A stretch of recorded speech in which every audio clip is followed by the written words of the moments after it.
কেমন আছেন সবাই? রেনবো হোম কিচেনের নতুন একটি ব্লগে আপনাদের স্বাগত জানাই। বাড়িতেই কিভাবে হেলদি ও টেস্টি মিক্স ফ্রুট জ্যাম তৈরি করে নেবেন মাত্র কয়েকটি উপকরণ দিয়ে, তার রেসিপিটি আমি আপনাদের সঙ্গে শেয়ার করব।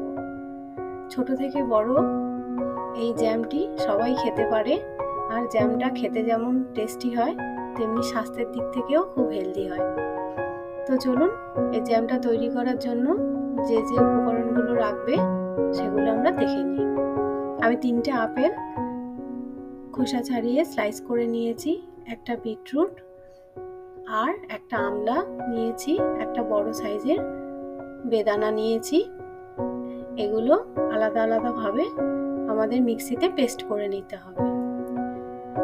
আপেলটা মিক্সিতে পেস্ট হতে যেমন সময় লাগে না আপেল আর ডালিম, তেমনি বিটরুট আর আমলাটা পেস্ট হতে কিন্তু অনেকক্ষণ সময় লাগে, তাই এগুলো আমরা আলাদা আলাদাভাবে পেস্ট করে নেব। আর এই পেস্টটাকে ছাকার জন্য এরকম একটা স্টেনলেস স্টিলের ছাঁকনি নিয়ে নিতে হবে। নিয়ে আমরা এই পেস্টটাকে ছেঁকে নেব। তো দেখুন আপেলের পেস্টটা হয়ে গেছে। আপেলের পেস্টটা কতটা স্মুথ হয়েছে, নিয়ে এটা আমরা ছাঁকনিতে নিয়ে ছেঁকে নেব।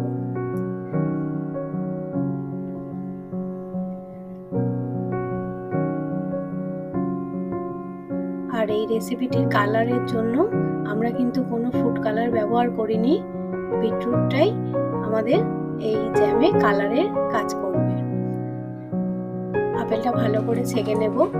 এবারে আমরা আবার মিক্সিংতে আমলা আর বিটরুটটা দিয়ে দেবো।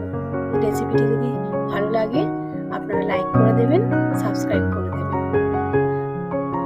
তো ব্লেন্ডারে আমরা আমলা আর বিটরুটটা দিয়ে দেব।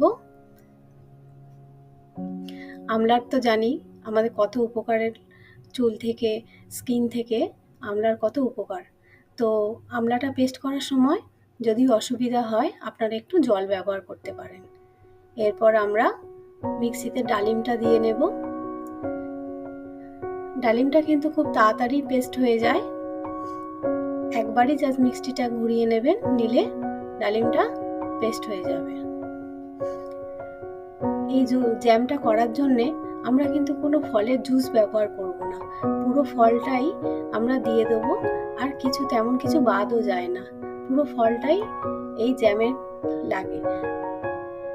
তো ডালিমটা মিক্সিতে একবার ঘুরিয়ে নিলাম, খুব সুন্দর পেস্ট হয়ে গেছে। তো এই যে পুরো ফলটা ব্যবহার করার ফলে জ্যামের কনসিস্টেন্সিটা খুব ভালো আসে, জ্যামটা খুব গাঢ় হয়ে যায়। কোনো কর্নফ্লাওয়ার আমরা ব্যবহার করব না কিন্তু। তো এগুলোকে সবগুলোকে ভালোভাবে এটা স্টেন করে নিতে হবে। আপনারা চাইলে আপনাদের পছন্দ মতো আরো অন্য কিছু ফল এতে অ্যাড করতে পারেন। ডালিমটাও কালারের কাজ করবে, আর স্বাস্থ্যের দিক থেকে ডালিমটা খুব ভালো। তো আমরা আমলাটা আর বিটরুটটা ভালো করে স্টেন করে নেব।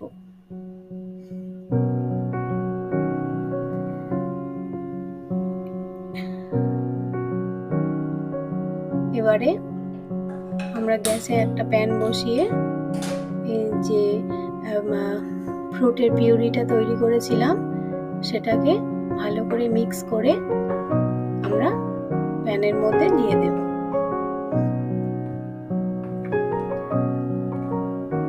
দেখুন এই যে পেস্টটা কতটা গাঢ় হয়েছে। এই পেস্টটা দেওয়ার পরে গ্যাসের ফ্লেম একদম হাইতে রাখবেন। হাইতে রেখে কন্টিনিউ এটাকে কিন্তু নাড়তে হবে।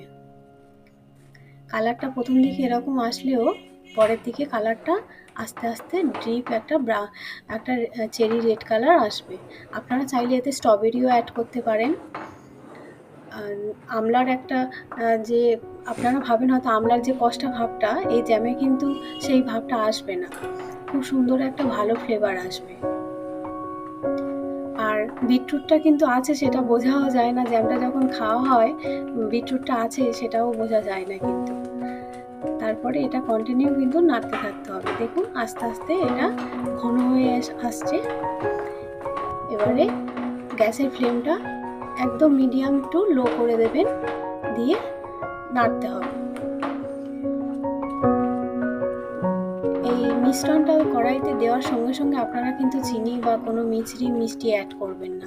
খানিকক্ষণ পরে যখন দেখবেন মিশ্রণটা একটু ঘন হয়ে এসছে, যে ফ্রুটস বলুন বা ভেজিটেবলসের যে কাঁচা গন্ধটা সেটা চলে যাবে, এটা সিদ্ধ মতো হয়ে গেলে তখন ওর মধ্যে আমি মিছরি অ্যাড করেছি।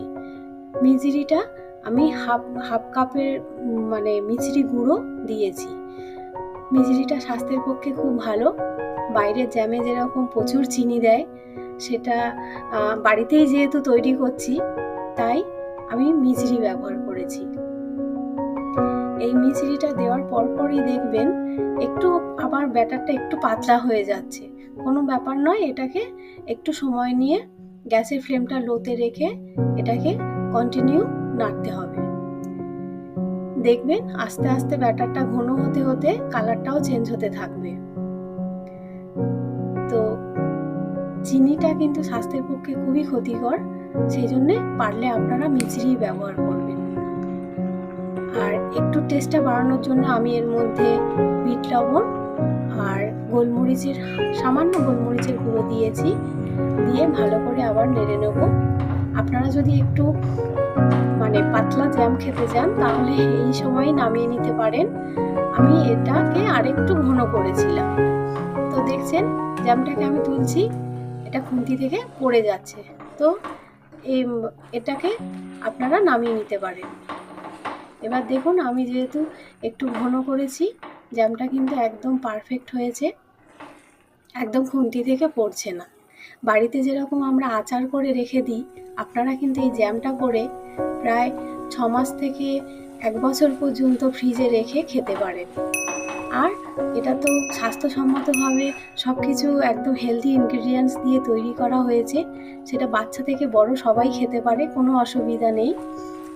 আর আপনারা নিজের পছন্দ মতো মিছরিটা বা চিনি একটু অ্যাড করে নেবেন। কম বেশি হলে আমি একটু কম দিয়েছি, যেহেতু আপেলটা একদম মিষ্টি ছিল সেই জন্য আমি মিছরিটা একটু কম দিয়েছি। তো আমার জ্যামটা রেডি হয়ে গেছে। আমি একটা এয়ারটাইট কন্টেনারে জ্যামটা ঢেলে নিলাম। দেখুন আমার জ্যামটা কত সুন্দর হয়েছে।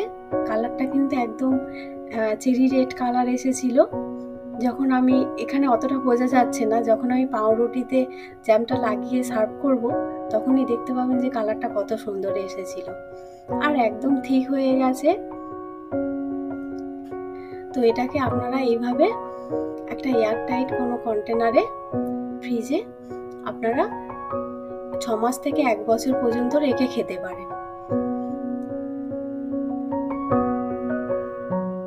আমার বাড়িতে তো এই জ্যামটা করলে মানে 1 মাস কি 6 দিনেই এটা শেষ হয়ে যায়, বেশি দিন ফ্রিজে থাকেই না। তো এটা বাড়িতে করে দেখবেন, রেসিপিটা খুবই ভালো হয়। এবারে আমরা একটা দুটো ব্রাউন ব্রেড নিয়েছি, নিয়ে দেখুন জ্যামটা লাগিয়ে আমরা সার্ভ করব।